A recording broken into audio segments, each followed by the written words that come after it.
Hello student, আজকে আমাদের routine অনুযায়ী এখন ক্লাস 12 অর্থাৎ দ্বাদশ শ্রেণীর ইতিহাসের ক্লাস আছে। আজ থেকে আমরা 4 নম্বর অধ্যায়ের বড় প্রশ্ন পড়া শুরু করব। 4 নম্বর অধ্যায়ের বড় প্রশ্ন যে সাজেশানটা আছে সেখানে তোমাদের জন্য আমি 7টা প্রশ্ন বাছাই করেছি। ঠিক আছে, প্রথম প্রশ্নটা আজকের ক্লাসে আলোচনা করব। কোনো সমস্যা থাকলে অবশ্যই তোমরা জানাবে। ঠিক আছে, ভালো করে তাহলে শোনো।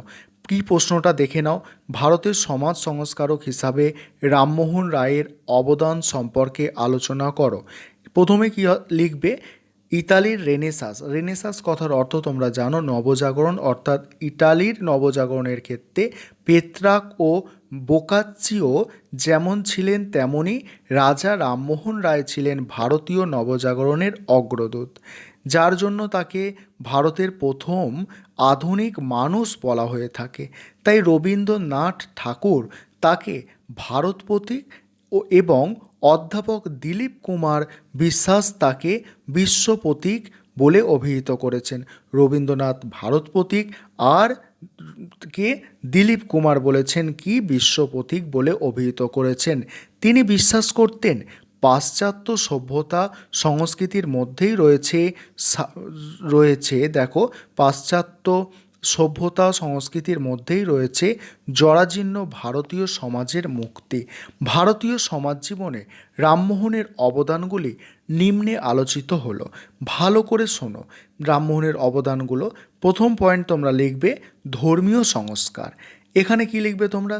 জাতিভেদ প্রথা, সংকীর্ণতা, দুর্নীতি, কুসংস্কার রাজা রামমোহন রায়কে ব্যথিত করেছিল। তার কাছে হিন্দু সমাজে প্রচলিত আচার অনুষ্ঠান, পৌত্তলিকতা অর্থাৎ মূর্তি পূজা করা, ঠিক আছে, পুরোহিততন্ত্র মানে পুরোহিতদের একটা ক্ষমতা বেশি থাকা, কুসংস্কার, লোকাচার রামমোহনের কাছে অর্থহীন ছিল। তিনি তিনি নিরাকার ব্রহ্মের উপাসনা ও একেশ্বরবাদে বিশ্বাসী ছিলেন।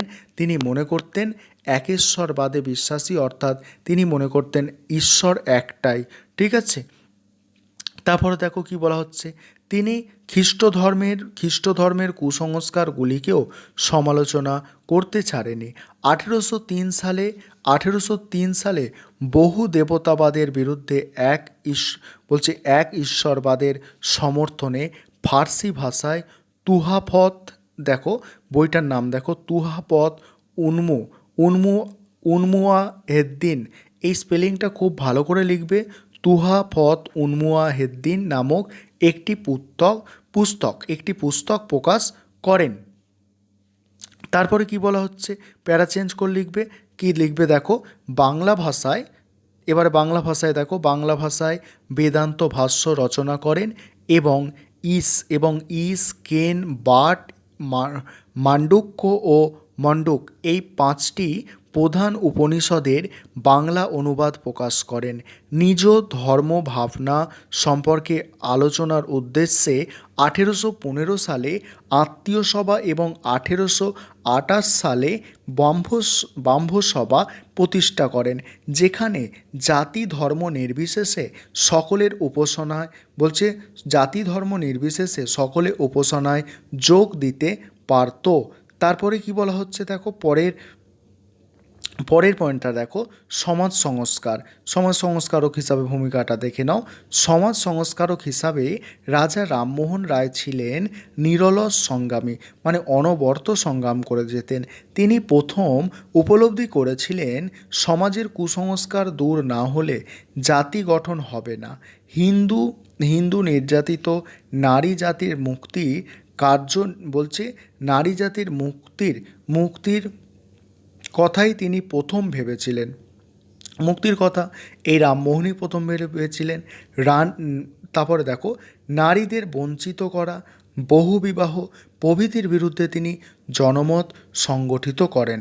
তারপরে কি বলা হচ্ছে, নৃশংস সতীদাহ প্রথার বিরুদ্ধে এবং বিধবা বিবাহের পক্ষে তিনি আজীবন সংগ্রাম করেন।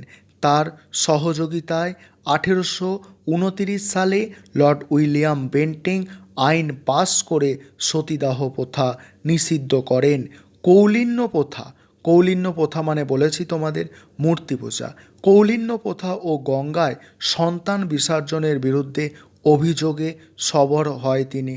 তারপরে দেখো, এছাড়া হিন্দু সমাজের জাতপাত ব্যবস্থার যৌক্তিক গোঁড়ামির বিরুদ্ধে তিনি সোচ্চার হয়ে ওঠেন। এবারে পরের পয়েন্ট দেখো, শিক্ষা সংস্কার। এখানে কি বলা হচ্ছে, রামমোহন ভারতে পাশ্চাত্য শিক্ষা বিস্তারের পক্ষে পুরোপুরি সমর্থন জানান। তিনি মনে করেন আধুনিক পাশ্চাত্য শিক্ষার ওপর ভিত্তি করেই নতুন ভারত গড়ে উঠবে। এই উদ্দেশ্যে তিনি একাধিক শিক্ষা প্রতিষ্ঠান গড়ে তুলতে সচেষ্ট হয়েছিলেন। যেমন 1817 সালে হিন্দু কলেজ প্রতিষ্ঠার ক্ষেত্রে তিনিই ছিলেন ডেভিড হেয়ারের সহযোগী। তারপরে 1822 খ্রিস্টাব্দে নিজ ব্যয়ে অ্যাংলো হিন্দু স্কুল প্রতিষ্ঠা করেছিলেন।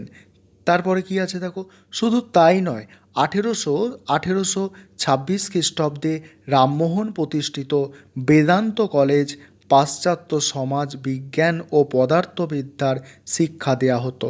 পাশ্চাত্য সমাজবিজ্ঞান ও পদার্থবিদ্যার শিক্ষা দেয়া হতো। এমনকি আলেকজান্ডার ডাফ কলকাতায় জেনারেল অ্যাসেম্বলিজ প্রতিষ্ঠার উদ্যোগে তিনি ডাফকে সাহায্য করেছিলেন। পাশাপাশি লর্ড আর্মহার্স্টকে একটি চিঠি লিখে ভারতবাসীর জন্য পাশ্চাত্য গণিত, প্রাকৃতিক বিজ্ঞান, রসায়ন, পাশ্চাত্য দর্শন এবং ইংরেজি ভাষা শিক্ষা প্রভৃতির দাবি জানান। তারপরে দেখো, রাজনৈতিক সংস্কার। এখানে কি বলা হচ্ছে দেখো, রাজনৈতিক চেতনার উন্মেষের ক্ষেত্রে রামমোহনের অবদান অনস্বীকার্য। উচ্চ হারে খাজনা আদায়, জমিদারদের অত্যাচার প্রভৃতি সামাজিক উৎপীড়ন ও শোষণের বিরুদ্ধে তিনি রুখে দাঁড়ান এবং প্রতিবাদ জানান। তারপরে ক্লাসে তোমাদের এই প্রশ্নটা নিয়ে আমি আলোচনা করব। 3 নম্বর দাগের যে প্রশ্নটা, একটা প্রশ্ন কিন্তু তোমাদের বাকি আছে।